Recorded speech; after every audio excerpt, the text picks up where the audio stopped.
क्षणाचे हे सर्व खरे आहे. नामदेव महाराज आजच्या अभंगात आपल्याला ही गोष्ट सांगतात. ज्ञानेश्वर ते पाडगावकर या मालिकेचा आजचा दुसरा भाग आहे आणि आज या अभंगाचा विचार करत असताना मला भा. रा. तांबे यांची एक रचना आठवली.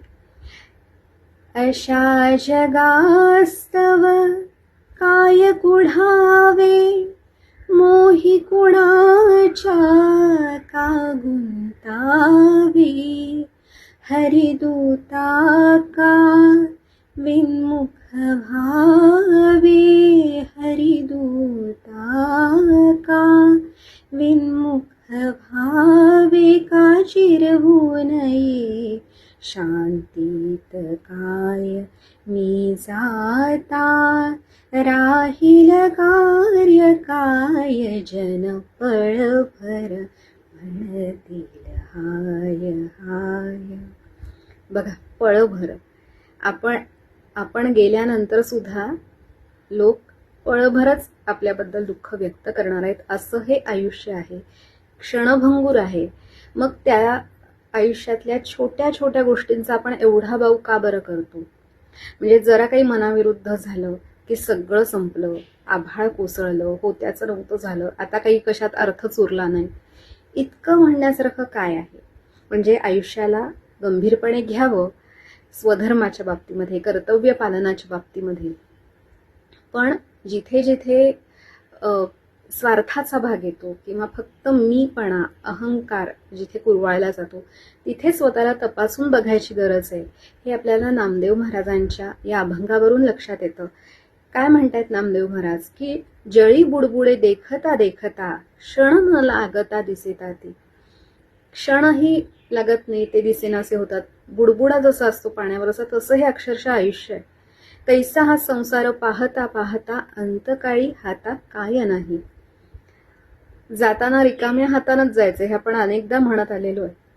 गारुड्याचा खेळ दिसे क्षणभर, तैसा हा संसार दिसे खरा. आपण म्हणतो ना, जग ही रंगभूमी आहे, नाटकाचा खेळ आहे, तसं ते गारुड्याचा खेळ आहे असं म्हणतात. आणि नामामाने तेथे काही नसे बरे, क्षणाचे हे सर्व खरे आहे, क्षणाचे हे सर्व खरे आहे.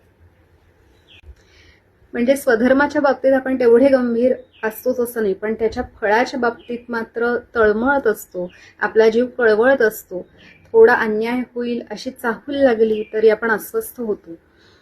त्यामुळे याचा खरंच विचार करण्याची गरज आहे असं आपल्याला पदोपदी जाणवेल आपण स्वतःकडे पाहिलं किंवा आजूबाजूला पाहिलं तर. म्हणजे एक दोन गमती जमती आठवतात बरं का. एकदा मी पार्लरमध्ये गेले होते आणि ते मेनिक्युअर म्हणतात तसं एका मुलीने केलं आणि ते झालेलं होतं तिचं. तर ती दाखवत होती, हे बघा ना, या नखाच्या इथे बाजूला हो दिसतंय ना, हे नीट झालेलं नाहीये, निघालं नाहीये.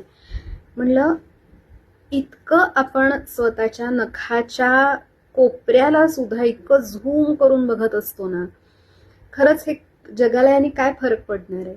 म्हणून असं वाटतं की बर्ड्स आय व्ह्यू किंवा हेलिकॉप्टर व्ह्यू मधनं पण कधी कधी आपलं आयुष्य बघावं. फ्लाईटमधनं जाताना मला नेहमी जाणवतं की एवढ्या छोट्या छोट्या त्या बिल्डिंग दिसतात, त्यातली ती घरं म्हणजे एक खिडकी म्हणजे एक ठिपक्यासारखे दिसते. म्हणजे आपलंही घर कुणाला तरी असंच दिसत असेल आणि त्याच्या आत काय चाललंय, तुम्ही वाद घालताय का संवाद करताय, कुणापर्यंत हे काहीही पोचत नाही. आपल्यासाठी मात्र ते एवढं महत्वाचं असतं. तर कधी कधी खूप गोष्टी सहजपणानं घेता येऊ शकतात. म्हणजे आपण अगदी सोशल मीडियावर सुद्धा वाद घालण्यात, स्पष्टीकरण देण्यात, समर्थन करण्यात किती वेळ घालवावा याचाही विचार करायला हवा. एवढाले निबंध लिहितात आपलं म्हणणं पटवून देण्यासाठी आणि ते नीट न वाचताच त्याच्यावर अजून कोणीतरी एक निबंध लिहित असतं. अशी चित्र आपल्याला दिसतात. किंवा असंच एका साडीच्या खरेदीला गेलेले असताना एक काकू म्हणत होत्या की याचा जरा दुसरा पीस द्या ना. का? अहो बघा ना, याचा धागा निघालाय. कोणाला बरं दिसेल हा धागा? मी म्हणलं तसं थोडंसं इतकं झूम न करता आपल्या आयुष्याकडे थोडंसं लांबून पाहिलं तरी चालू शकतं. म्हणजे मला म्युझियममध्ये गेल्यावर पण हाच विचार येतो की तिथले राजा राणीचे अलंकार असतात, त्यांची उंची वस्त्र असतात आणि त्या काळी या राजा राणींना केवढं महत्व असेल आणि त्यांच्यासाठी हे किती मौल्यवान सगळं असेल या सगळ्या गोष्टी. पण आज इतक्या शेकडो वर्षांनंतर आपण त्या म्युझियममध्ये जातो ते कोण राजघराणं होतं, राजा होते, त्यांची नावंही आपल्याला आता लक्षात नसतात वाचल्यानंतर सुद्धा. तर म्हणजे त्यांचं असं होऊ शकतं आणि त्यांच्या आयुष्यातल्या छोट्या छोट्या घटना यांचा आपल्याला कुठे पत्ता असतो. इतिहासात ठळक घटनांची नोंद असते, बरोबर.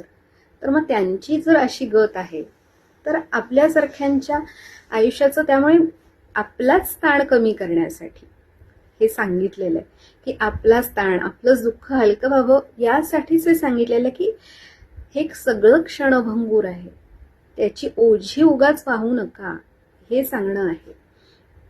प्रपंचात इतकंही गुंतू नका, इतकंही अडकू नका, हे सांगितलेलं आहे.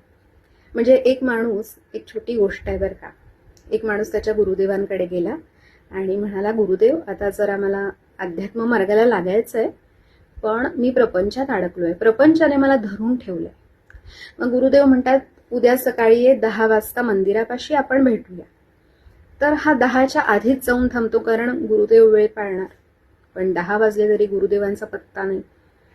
अजून वेळ गेला, अजून वेळ गेला. आता याला काळजी वाटायला लागली, सूर्य डोक्यावर आला, गुरुदेव आले नाहीत, असं होणंच शक्य नाही. काय झालंय, काही अडचण तर नाही ना, संकट तर नाही ना. म्हणून तो त्यांच्या कुटीकडे जातो आणि गुरुदेव एका खांबाला घट्ट धरून उभे असतात. म्हणतो, गुरुदेव अहो मी तुमची इतकी वाट पाहिली, होतात कुठे तुम्ही, आणि आता इथे आहात आणि मला भेटायला नाही आलात. गुरुदेव म्हणतात, अरे मी निघालोच होतो रे, या खांबाने मला धरून ठेवलं, त्यांनी धरलं म्हणून, नाहीतर मी त्यांनी सोडल्या सोडल्या तुझ्याकडे निघतच होतो. म्हणजे त्याच्या सगळं लक्षात येतं की प्रपंचाने आपल्याला धरलेलं नाही, आपणच प्रपंचाला धरून ठेवलेलं आहे. आता प्रपंच, संसार या मोठ्या गोष्टीत, पण छोट्या छोट्या गोष्टी का असे ना, आपणच धरून ठेवतो, आपणच सोडून देत नाही. तर खूप गोष्टी सोडल्या तर प्रश्न सोपे होतात, उत्तरं सोपी असतात. आणि म्हणून नामदेवांचा हा अभंग आपण खरोखर मनात जपून ठेवावा, त्यातला विचार जपून ठेवावा, म्हणून तो आपल्यापर्यंत पोचवावा असा वाटला. मी म्हणलं तसं ज्ञानेश्वर ते पाडगावकर हे मी व्याख्यान रूपात, गाण्याच्या कार्यक्रमाच्या रूपात सादर करत असते. गायक वादक मंडळी असतात बरोबर, पण त्यामधलं सादरीकरण, त्यामधले विषय हे वेगळे असतात. ही मालिका सादर करण्याचं कारण हेच की त्या ओघामध्ये किंवा त्या विषयाच्या चौकटीमध्ये, वेळेच्या मर्यादेमध्ये हे सगळं इतकं बोलता येत नाही हो. त्यामुळे असं खूप आहे बोलण्यासारखं. तर आपल्या या फेसबुक फॉलोअर्ससाठी खास ही मालिका यासाठी सादर करते की त्यानिमित्ताने माझाही अभ्यास होतो आणि आपल्यापर्यंत सुद्धा हा विषय वेगवेगळ्या विचारातून पोचू शकतो. आपल्यालाही विचार करायला एक छान चालना मिळू शकते आणि निमित्ताने, हा यामागचा विचार आहे. ही मालिका कशी वाटते मला नक्की सांगा, आपल्या प्रतिक्रिया पोचवत राहा आणि आपण भेटत राहू. पुढच्याही भागामध्ये 27 काव्य नक्षत्रांचा आपण विचार करणार आहोत. भेटत राहूया. नमस्कार, धन्यवाद.